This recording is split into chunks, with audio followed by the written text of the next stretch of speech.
आप खुद को ट्रेडर कहते हो इन्वेस्टर? मैं अपने आप को मोमेंटम इन्वेस्टर कहता हूँ। समझाइए इसको।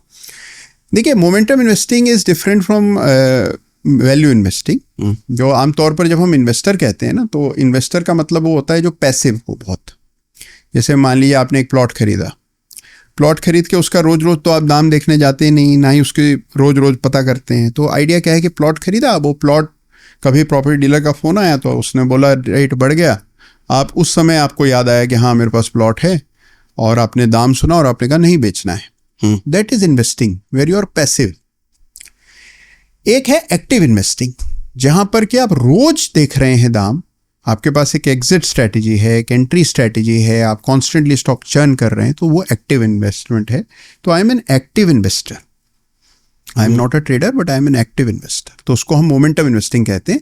यानी कि मान लीजिए जब तक स्टॉक में मोमेंटम है तब तक हम इन्वेस्टेड हैं, स्टॉक में मोमेंटम नहीं है हम बाहर आ जाते हैं। ठीक है। मोमेंटम मतलब रफ्तार। तो आप अगर अपनी कोई स्ट्रैटेजी शेयर करना चाहे जो मोटा मोटी, जो ऐसे वर्बली समझ में आ जाए कि आपकी ट्रेडिंग या इन्वेस्टिंग की स्ट्रैटेजी क्या रहती है? बहुत सिंपल स्ट्रैटेजीज हैं जो बहुत इफेक्टिव होती हैं। हम लोग कई बार देखिए सिंपल चीज़ें जो हैं उनको इग्नोर कर देते हैं, क्योंकि हमें लगता है यार एक इतना सिंपल है तो सभी कमा रहे होते, तो फिर सिंपल चीज़ें नहीं करेंगे, कुछ कॉम्प्लेक्स करेंगे। तो मेरा हमेशा से मानना है कि जो सिंपल चीज़ें हैं वो ज़्यादा असरदार होती हैं। तो एक छोटा सा उदाहरण आपको देता हूँ कि जो स्टॉक बाजार को आउट परफॉर्म कर रहे हैं, अगर आप केवल उसकी तरफ फोकस्ड हो जाएं तो आप देखेंगे you will do better than anybody else. लेकिन अगर ऐसा है कि एक शेयर तो आउट परफॉर्म एक सर्टेन समय के लिए करेगा, साल 2 साल 3 ट्रैक करना है। क्रैक करना मीन्स मतलब उसको आपको चार्ट पर देखना होता है कि वो जो स्टॉक्स आउट परफॉर्म कर रहे हैं उनकी एक सूची बनाइए कि ये स्टॉक्स हैं जो आउट परफॉर्म कर रहे हैं। जो इंडेक्स आउट परफॉर्म कर रहे हैं पहले उनको देखिए, उनमें जो स्टॉक्स आउट परफॉर्म कर रहे हैं उन स्टॉक्स तक पहुंचिए, फिर उसमें टाइमिंग, एग्जिट और एंट्री कीजिए, तो आप देखें automatically you will do well. और ये बहुत मुश्किल काम थोड़े ही, आपको बस ये देखना है कि कौन से शेयर बाजार के मुकाबले बेहतर प्रदर्शन कर रहे हैं। आमतौर पर आप अपना पोर्टफोलियो आज के इस पॉडकास्ट के बाद देखिएगा तो उसमें मतलब there is a very high chance कि उसमें ऐसे स्टॉक्स होंगे जो बाजार को बहुत लंबे समय से अंडर परफॉर्म कर रहे हैं। लेकिन आपको लगता है कि तो बहुत गिर गया है, शायद इसकी बारी अब आएगी, तो आप उसको खरीद लेते हैं। जब वो और गिरता है तो आप उसमें फंसा हुआ महसूस करते हैं, तो फिर आप उसको रखने के अलावा कोई विकल्प नहीं रहता है। जो बढ़ रहा होता है उससे आप जल्दी निकल जाते हैं। तो ऑटोमेटिकली और optimising your portfolio for the losers. तो आपके पोर्टफोलियो में बाय डिजाइन जो है लूजर्स जमा हो जाएंगे, तो उसमें पैसा कैसे बनेगा? तो एक बात बताइए, कई सारे ऐसे स्टॉक्स होते हैं पिछले 2-3 सालों से आपको बेहतरीन रिटर्न कमा कर दे रहे हैं। इन जनरल ऐसे स्टॉक पर आप क्या बेट करोगे कि भैया टिके रहो या निकल लो?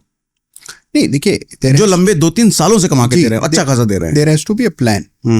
देखिए, एक समय पर मैंने एक शेयर खरीदा था माइको, उसका नाम उस समय माइको था, बॉश लिमिटेड है।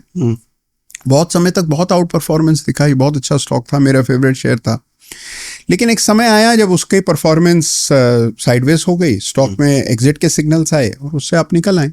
तो उसने जो काम करना था वो कर दिया, जो पैसा आपको देना था वो दे दिया, अब आप बाहर आ जाए।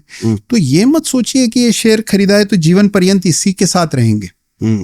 लेकिन जब तक वो परफॉर्म कर रहा है तो उसको एग्जिट करने का क्या औचित्य है? कोई औचित्य नहीं है, तो उसको होल्ड करके रखेंगे।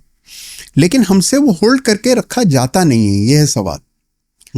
तो एक बार कल्पना कीजिए कि आपने कोई शेयर खरीदा 100 रुपए पर, वो 120 हो गया, तो आप क्या करेंगे?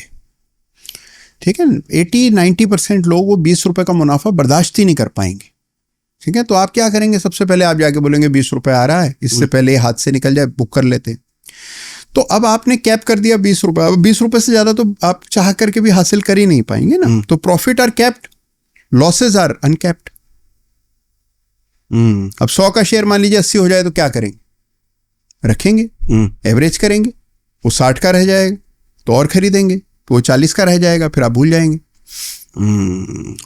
तो लॉस में हम पेशेंट हैं और प्रॉफिट में हम इम्पेशेंट हैं, उसी का खामियाजा हम लोग भुगतते हैं।